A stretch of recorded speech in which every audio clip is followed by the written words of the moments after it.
Hello everyone, welcome to the Sweeney Show, Business Law Podcast. I'm David Sweeney, and joining me here today is Dr Doireann O'Leary. Dr Doireann, you're very welcome. Thanks so much for having me, Dave. My pleasure. No, thank you, because I know this might be our fifth or even sixth time to attempt to try and record this. I know both our schedules, especially your own, especially over the last month, has been hectic, I'd say. Yeah, it's been hectic, and I suppose just a little bit unpredictable. You know, things are changing so much, changing day to day. But so glad our schedules finally matched up. Yeah, no, it's great to have you here. You're most welcome. So, look, obviously, the most obvious issue in the country is the COVID-19 pandemic.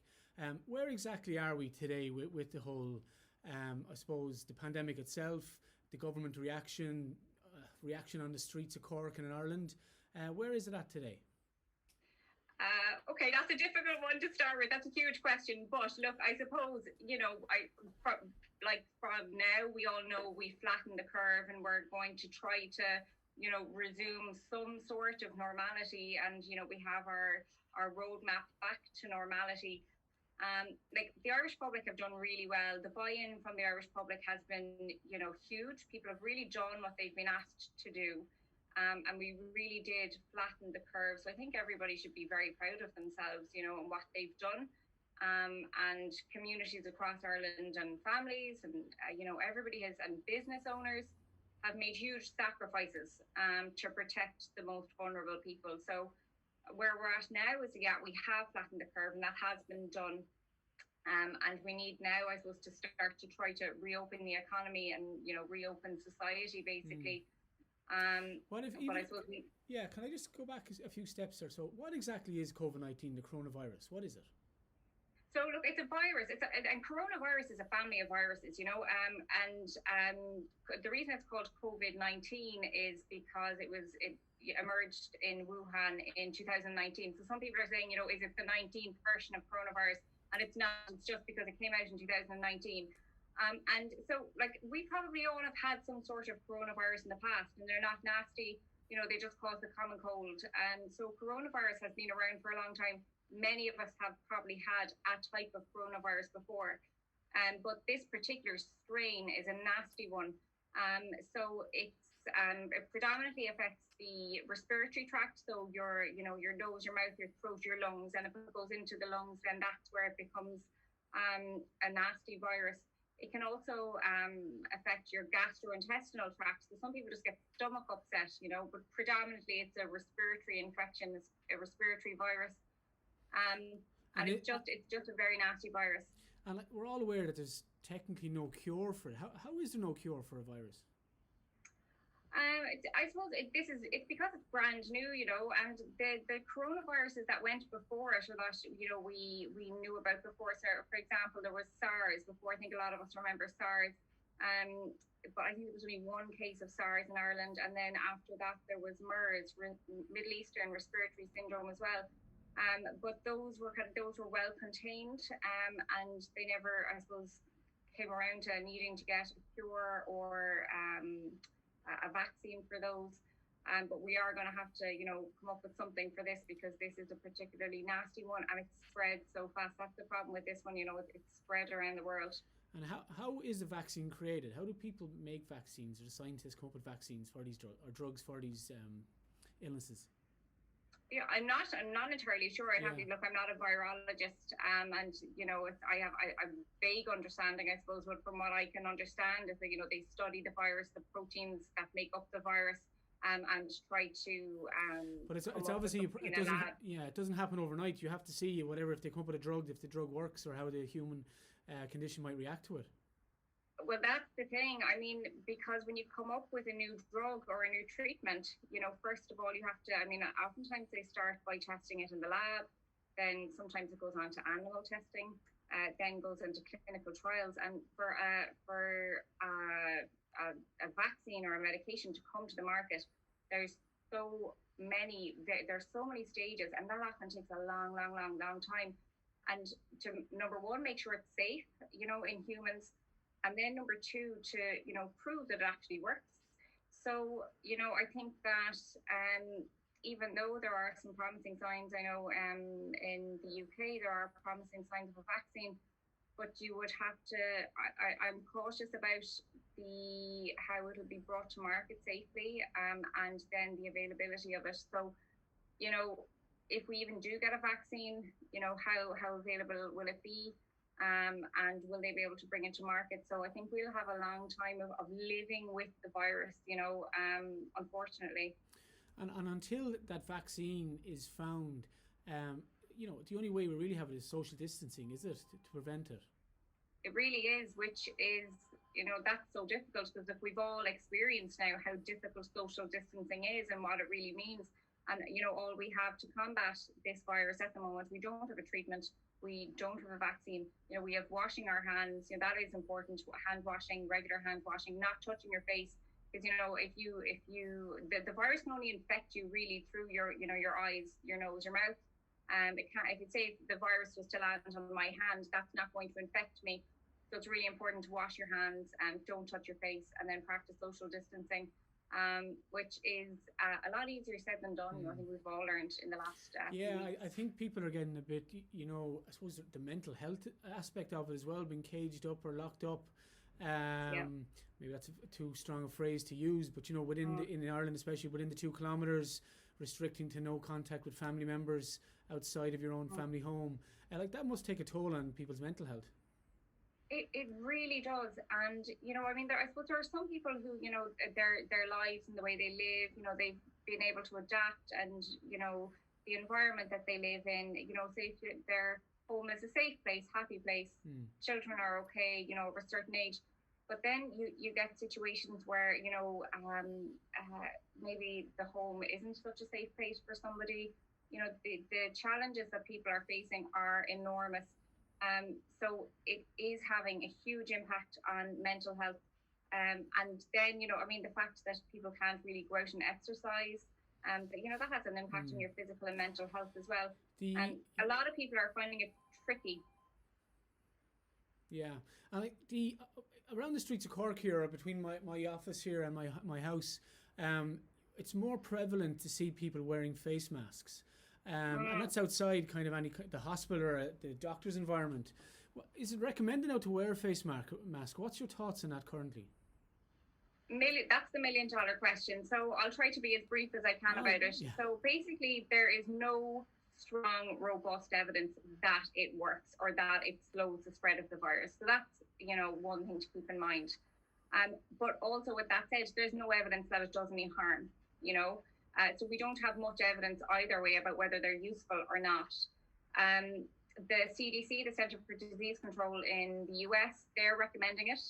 They're recommending face masks, or face covering is what they're calling them, for the general public, not just doctors and nurses or healthcare staff, to wear them when they're in situations where you can't socially distance, so I suppose on public transport or, shopping, grocery shopping.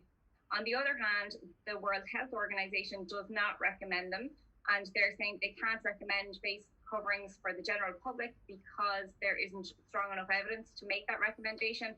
And they're also worried about, the supply of PPE, that if we recommend face coverings for everyone or face masks for everyone, then there won't be enough, for the doctors and nurses and healthcare staff, say in ICUs, for example.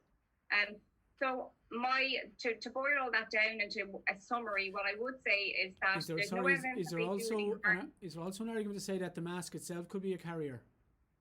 It can be, and that's the important thing, that you really need to be careful. Like when you put it on, don't touch it, because then there could be coronavirus on the front of it. You could be touching it. Then when you're putting on and off the mask, you're touching your face. So if you're going to wear it, wear it carefully. Don't put it on and off. Put it on, leave it there, and then leave it until it's time to take it off. And wash it after each use. Don't leave it around your neck. And preferably, don't use the surgical masks. Use a cloth mask. Don't kind of take PPE from the frontline workers. So I think I might have cut you off there. Then what was your thoughts on it to bring it all around?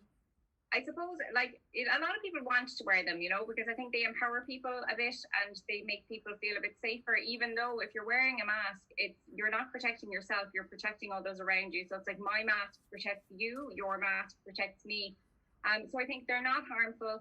If you want to wear them, that's very reasonable. We might actually all be told to wear them, by the government in the coming weeks, to particularly wear them in shopping centres. But just be very careful if you are wearing them to wash them after each use.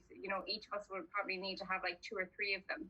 And once they're on, leave them on. Don't touch your face. Don't be touching it once it's on. Don't leave it around your neck. And as a general practitioner who's on the front line and meeting people every day, do you wear PPE in work? What's the situation on the ground in hospitals and in doctor surgeries?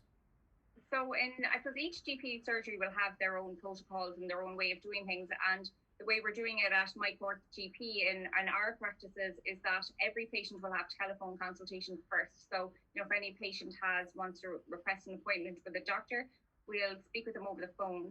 And then if they need to come in, we have designated clinics or designated time slots where the doctor will be wearing full PPE, and then we'll examine patients, on a designated time. So it's not the usual way it was where everyone would come in.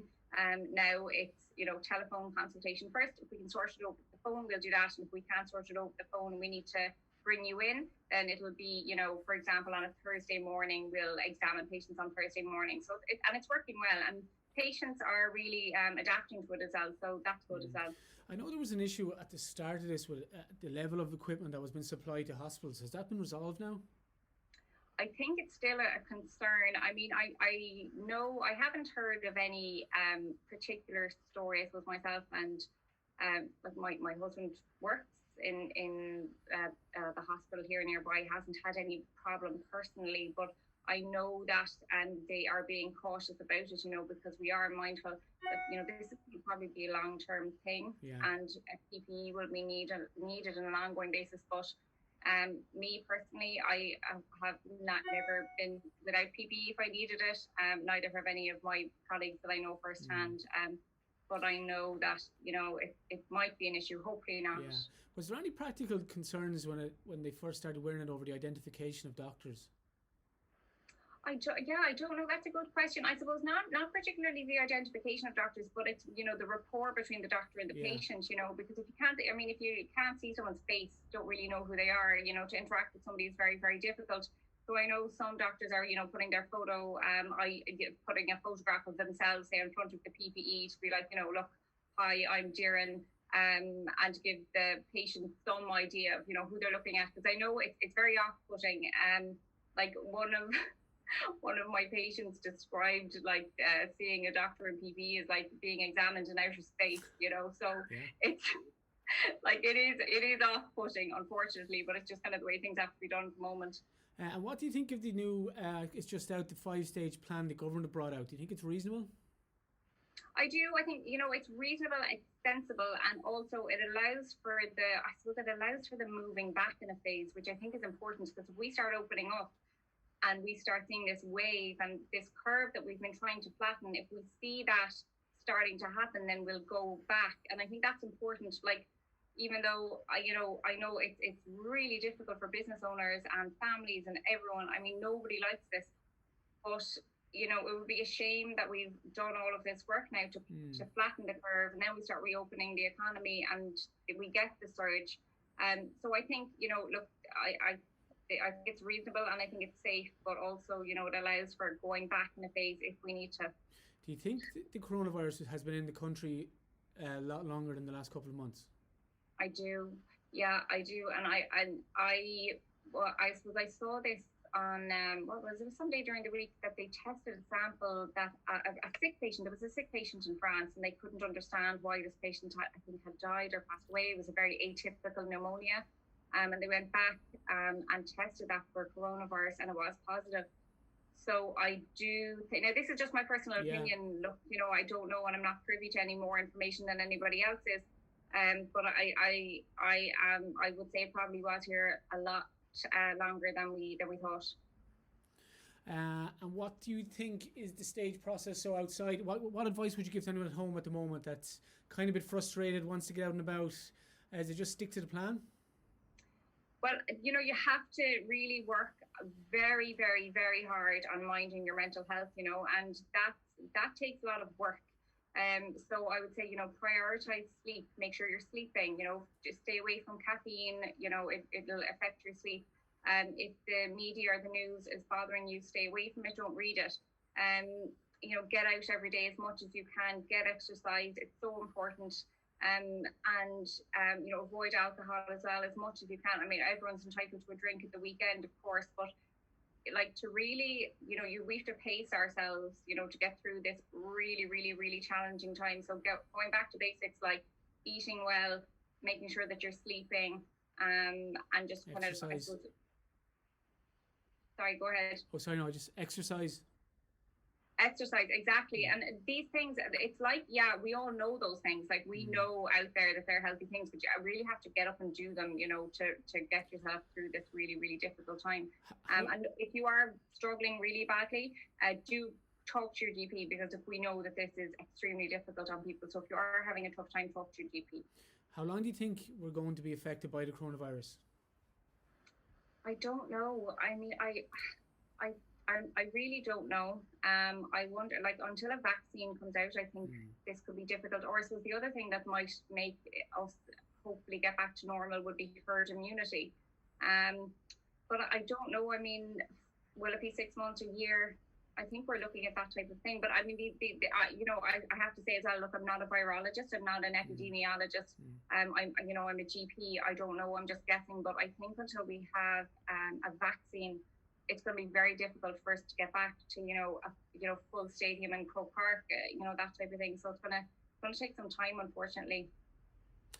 Yeah, can you just explain to what you meant there by, is it the herd? Is that what you said? Yes, herd immunity. Yeah. That's when like enough of us actually have had the virus, been exposed to it, and are immune to it. So, that, for example, if I'm now immune to coronavirus and I go out because, I can't spread it or catch it, so can't become unwell. So if enough of us have that, and enough of us have antibodies, have had coronavirus, are now immune to it, and can't, pass it on to others or indeed pick it up. And so, that stops the spreading of it. And that's kind of the idea, I suppose, of vaccine. That's why we vaccinate children, against measles, mumps, rubella, for example. And then that, we have herd immunity, and then that stops outbreaks of diseases and viruses. So it's that would be the other way that a society could get back to normal, would be herd immunity. Yeah, listen, thank you so much for your time. Just one last question. Are your own, I suppose, outside of the coronavirus, your own plans for the future? Because your social media, your Instagram has just really taken off over the last year. Is that something you enjoy and really like doing? I do enjoy it. I like it. But, I suppose plans for the future, I never think too far ahead. I never do. Because the future isn't, it's not a given. So I kind of, live day to day. I have no idea where I'm going to be or what I'm going to be doing. I suppose the social media side of it, I'm not sure. But I think that like my main passion, the number one thing that like makes me get up in the morning is my job. So I'll always be a GP, and if the social media thing, if that keeps going and there's opportunities that I like, I'll take them. But my number one priority really is like my job on the ground as a GP. Yeah, but your Instagram fits with your job. Your Instagram is it's a message of good, and it's really knowledgeable, and it's helpful to people, and it's a real source, I suppose, of inspiration, even because the messages are so strong and so clear from yourself at the moment. Oh, well, thank you. Yeah, I like that. Yes, wasn't that maybe, how much I enjoy my job maybe is reflected in it a bit, but I like my job. I like health promotion. And I suppose I like the idea of breaking down the barrier, because I think a lot of people think, that like, the doctor and, so might be so distant or can't ask a